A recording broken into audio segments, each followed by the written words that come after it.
Chichi on the day after Corielli. It's tough to match that one, brother. Dude, I'm still laughing, dude. Hey, not just how funny he is. I had never heard that Aaron Judge story where you hit him in a leg with an underhand toss on the first day you ever met him. That was a great story, incredible, dude. Incredible. You don't honestly. You forget like being back in the mix with the guys. Like you forget that it's that little perform. We talk about getting your breath. I literally use the tools that I learned because like literally I felt the stress flipping to him, and I'm like I can't like throw it inside, hit him, bounce it. I have to like take a deep breath, slow down. So it's pretty funny. It was pretty. I was breakthrough proing myself. You know what I could never do in college? If I threw I couldn't throw without having a glove on my other hand. Oh, I know what you're saying. Yeah. I don't know why I needed it. It was almost like it's like my line of security blanket.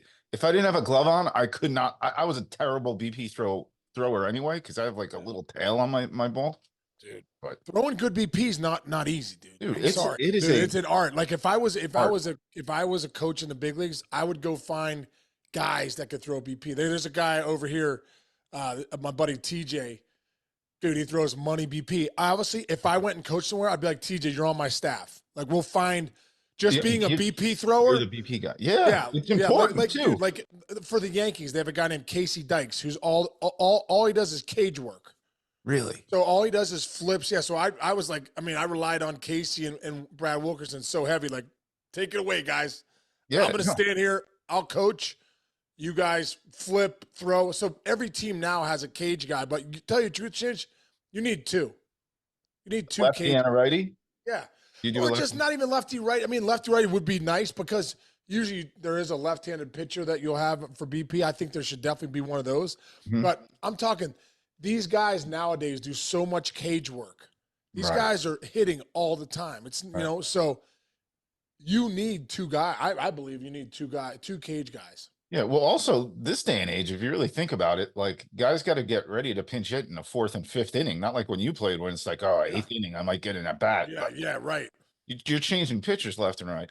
And the other thing is, don't forget, remember Pete Alonso, home run king of the world. His BP guy was just throwing them cutters at the home run derby last year. He lost. But dude, it goes to show you, and this is such for any kids out there or parents out there that are trying to break down their kids and their game.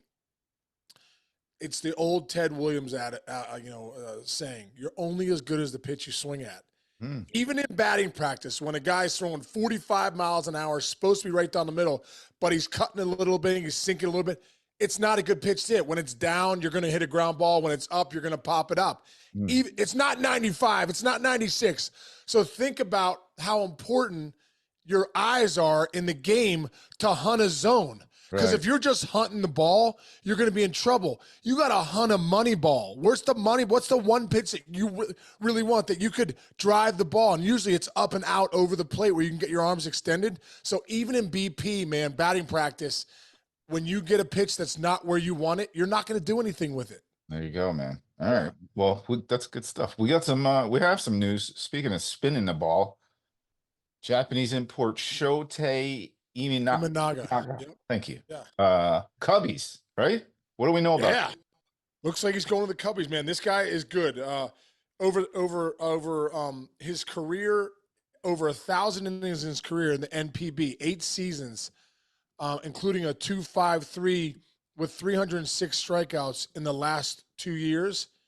He leans heavily. He's got a low to mid-90s fastball, slider, curve, and that split finger, dude. Like I said, when you have that split, and these, I really believe that's why the Japanese pitchers, when they come over to the United States, they do well because it's almost like the changeup. Go look at pitchers in the big leagues, the American pitchers that throw great or anybody, Dominican, that throw great changeups. Right. They do really well up here because it really helps them out. That fastball doesn't have to be overpowering. Well, the split's kind of like that. Right. Because you have to respect that split finger because you're visually going for the heater, the four-seamer, but that split's coming in hard. And these Japanese pitchers all throw it over there, and they've developed it since they were like in high school, Yeah. right? And they throw it differently. They throw it better, you know. And you see a guy like Gosman, Right. Kevin Gosman. The reason he's gone to another level of one of the best pitchers in baseball, he's always thrown that split, but now he's really mastering it. Yeah. He's mastering he basically is a fastball split guy. Yeah. So you go to a guy like Imanaga. Imanaga has got the slider, he's got the curveball. The split's almost a given. Mm-hmm. You're from Japan. You He's got from the the splitter. fastball split combo. Yeah. Then you got the slider curveball off it. So that's why I believe these GMs and teams now are looking at these Japanese pitchers like, hey, when these guys come over, like a Senga and Otani and all these Japanese pitchers come over, they do well over here. Yeah. Because that split finger is an equalizer. Yeah, it's like in America when you got your little baby boy in the cradle there, and you put the glove. The dad puts the glove in. I think in Japan, the dad's like, just put a ball between his and just start stretching them out. Dude, I'll never forget it. Was it Doug Jones in the 80s who threw a split? I believe you're right. Yeah. Dude, I have this image in my head. I'll never forget. I was a kid watching a Yankee game, and they were talking about the splitter and how this guy had such a good splitter and he had big hands. And they showed like a picture from the dugout. He used to put a softball between those two fingers to try to almost stretch it. like tear the ligament, like stretch the ligaments between his fingers. Isn't that crazy? Wow. That's a nasty pitch, though, right? Who had Clemens, towards the back end of his career, say what you want about what he was on or not, but he called it Mr. Splitty. Was like, who's that? Roger Clemens. Oh, dude, yeah, Clemens is split in the back end of his career. Yeah, Smoltz had a little bit of a split too for a little bit there. It was nasty. Mm-hmm. Dude, Rob Nen and Brad Lidge used to throw. I don't care what they say. They say it was a slider, bro. It acted like a split finger. I mean, thing would just come in and wham. See you later. But I said a couple shows ago, facing Hideo Nomo when he first came over, dude. What was I 1 for 8 with 3 punches? Like, I could not get a beat on the guy, man. And I'm sure that one hit I got the heater. Yeah. You know what I mean? I'm sure he, I think I got him with Milwaukee too when he was like kind of at the end of back end. When he was with the Dodgers, he owned me. Yeah. Yes. I also read that this guy's they're projecting him, he could be a high 2 and like bottom out as a 3. So that's pretty good. That's really good. Get. And hey, Bellinger's still out there. You wind up with him, you wind up with Craig Counsell, and if you can get Bellinger back, you've had a pretty good offseason if you're the Cubs. Dude, you got Counsell. I really believe the Cubs got to bring Bellinger back because a couple years ago, before they got Bellinger, what were we saying? Their lineup's a little light. Yeah. They just can't get it done. And then all of a sudden, they started adding some pieces, and then you're like, man, this lineup's actually pretty good. Well, then next thing you know, Bellinger's back to his MVP form. Mm-hmm. That's a different ball game, Chinch. When you have a game-changing bat in your lineup, like a Bellinger, that makes your team so much better. It makes everybody in that lineup better. It makes the lineup deeper. So you can't just overlook, we're good. Yeah. No, you're not. Right. You weren't good before you got Bellinger. Now you got him. You went to another level. So they missed the playoffs by 1 game, 2 games. Yeah. Yeah. They were right in there in a minute. Yeah. Nice. It'd be crazy not to bring him back. Yeah. All right. So let's go to something I saw this morning. I sent it to you and we both got a little excited about. Okay. So if you guys don't know, there's a baseball Hall of Fame tracker that's online. You can go just literally Google Baseball Hall of Fame vote tracker.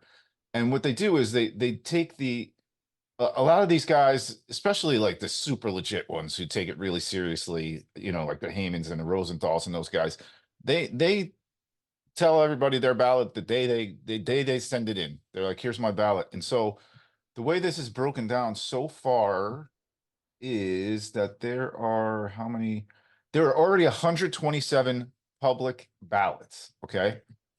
These are the guys. I'll give you 1, 2, 3, 4, 5 guys right now are trending in. 2 guys are trending kind of close. I'll give them to you. Adrian Beltre, 98.5%.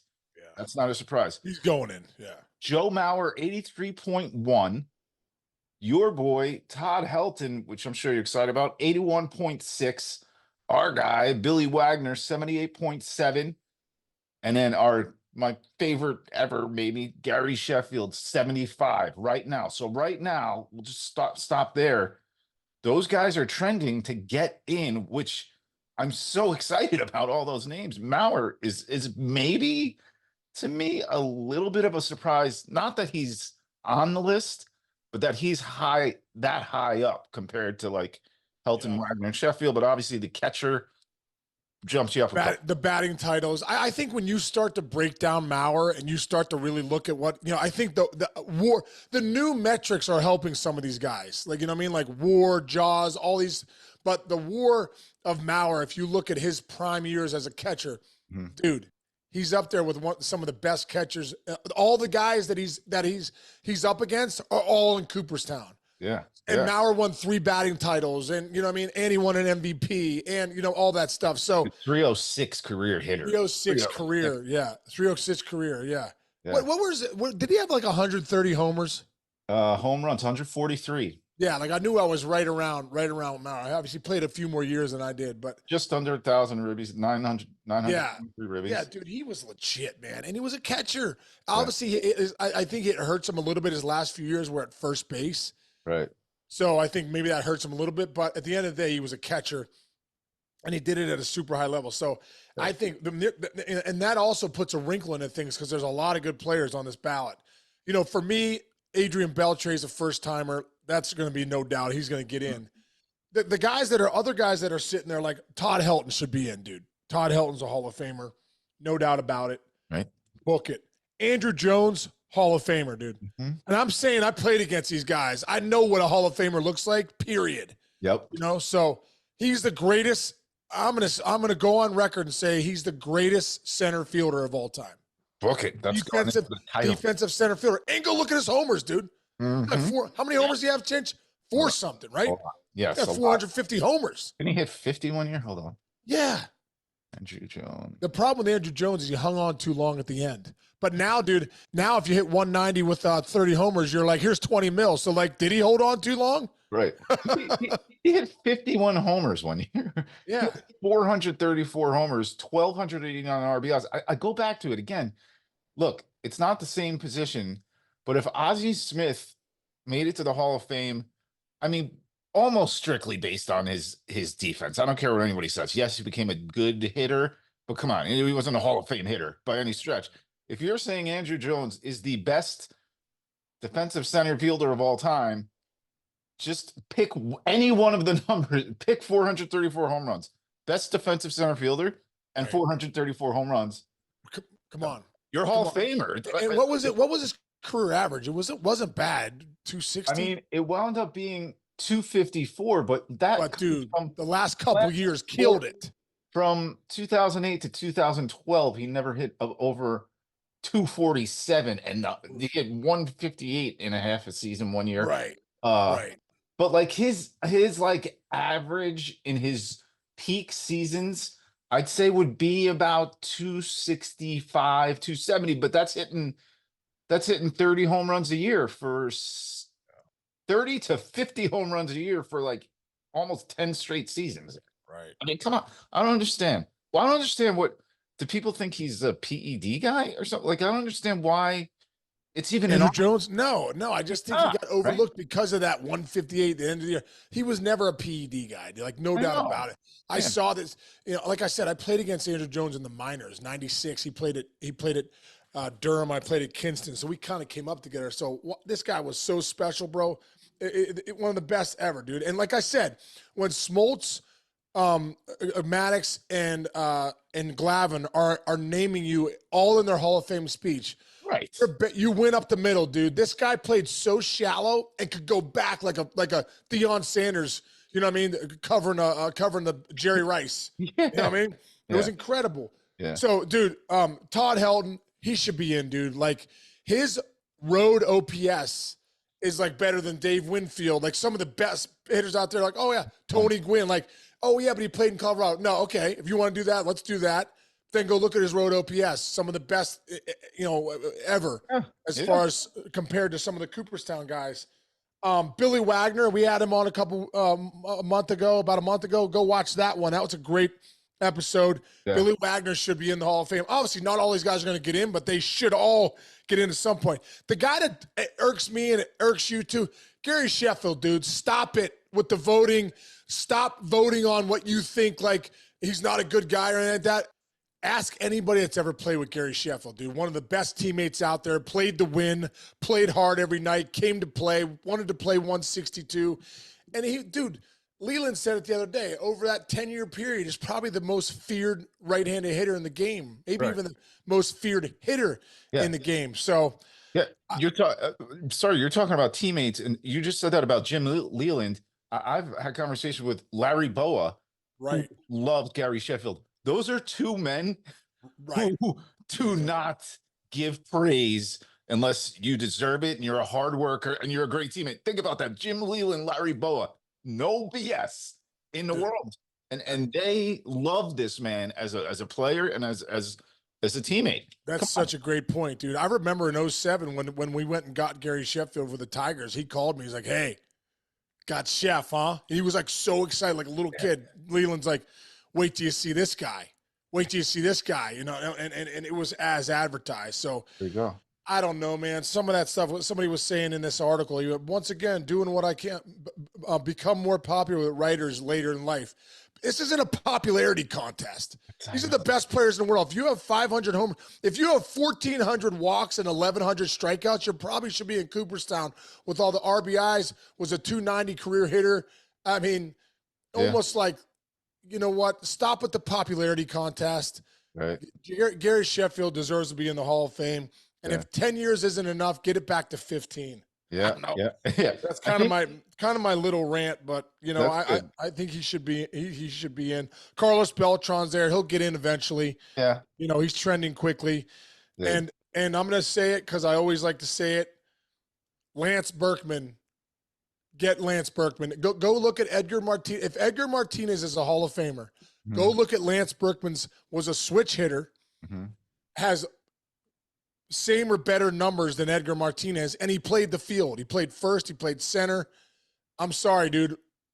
Playing against Lance Berkman, ask anybody that did. Lance Berkman should be in Cooperstown. I think Berkman gets in in one of those rounds. He should, dude. If he doesn't, dude, he's off the ballot, right? He's off the ballot. He's off the ballot. But that's why, as long as players of his generation vote, I think it'll get in easy. Oh, I hope so, dude. If Harold Baines got in that year. Right. No offense to Harold Baines. He was he was awesome. Yeah, Harold Baines raked. But Lance Berkman was better than Harold Baines. End of story. Like, it's the bottom line. By the way, A-Rod and Manny are not getting in. It's not. And here's a question for you, Chinch, and I'm not sure what the answer is, but if you know, listen, people know that there's guys in the Hall of Fame that did performance enhancing drugs. Mm-hmm. We all know that. Yeah.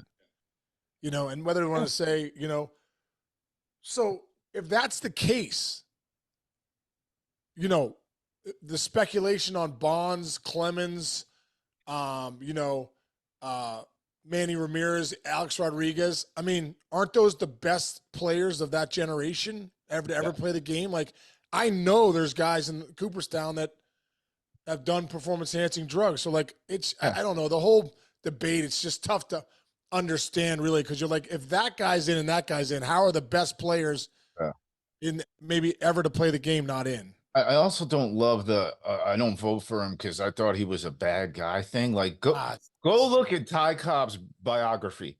That guy might have been one of the biggest rat scumbag human beings that has ever walked this earth. Right. Ty Cobb. And he is plastered all over Cooperstown for his statistics. It's just those are the two. I agree with you. It's not the Holy Land. It's the Promised Land. Yeah. You know what I mean? Like, I mean, I'm sorry. Some of these guys are flawed human beings. Like all of us are. Like all of us are. Like all of us are. Not some of these guys. All of us are flawed human beings. Like we're not going to do things perfectly. There's no such thing. So like to judge guys on this and that and not judge guys on this and that. I don't know. Hey, listen, I'm not saying it's easy to be a voter. No, it's. I'm not saying that it's tough, and there's a lot of good names. I mean, we just rattled off 6, 7 names. I mean, that's not going to happen now, right. But those guys will probably eventually get in. But like, it's tough. It's tough to put that ballot together, to pick 10 guys. But hey, listen, if you are a voter, I mean, if you are a voter, you really, really got to take this seriously. Lock it in and quit putting 2 guys on your ballot and 8 guys off just because. What is that? Yeah, stop that stuff. You know what I mean? If you do that, you should be gone. I'm with you. One more thing. I just smile whenever I see A-Rod on there, because the one thing he has done that nobody has ever done, whether it's PDs or not, is that he sued Major League Baseball while he was still a player. That's the craziest thing. You know, that is the funniest thing. That's one of the funniest things in all sports. Yeah. Yeah, it's balls. Anyway, all right, good stuff, man. Okay. So if you guys haven't seen or listened to the Pete Corielli from yesterday, and you need a laugh, please go. And I'm not just saying Pete was funny. Sean was going blow by blow. It was like watching two. It was like Tyson. Hey man, you get in the flow of when I can get in my comedic flow. It's a lot of fun. Yeah, you were in the flow, dude. Hey, and sometimes it was funny. I was thinking about that. We were talking about the Yankee job, but getting there at noon. I didn't get there at noon every day, but it's better. It's better comedy. Here's a good point. Yeah, I mean, hey, don't let the truth get in the way of a good story. A good story. Yeah, exactly. Oh my God, man. Dude. All right, Chinchy, man, great seeing you, brother. Looking forward to Saturday with Corielli, but looking forward to tomorrow too. Awesome. Everyone out there, thanks for listening. Do us a favor. I know we say it not a ton, but we say it every once in a while. Download and subscribe to Mayor's Office. It really helps us, and it helps us move the needle. And like I said, hopefully, the bottom line is we want to keep continuing to do this show and bringing you guys good content. So if you could help us out, that would be incredible. Subscribe, download, YouTube, Spotify, Apple, wherever. All right, Chichi, love you, man. See ya. Everyone have a great day. See you tomorrow.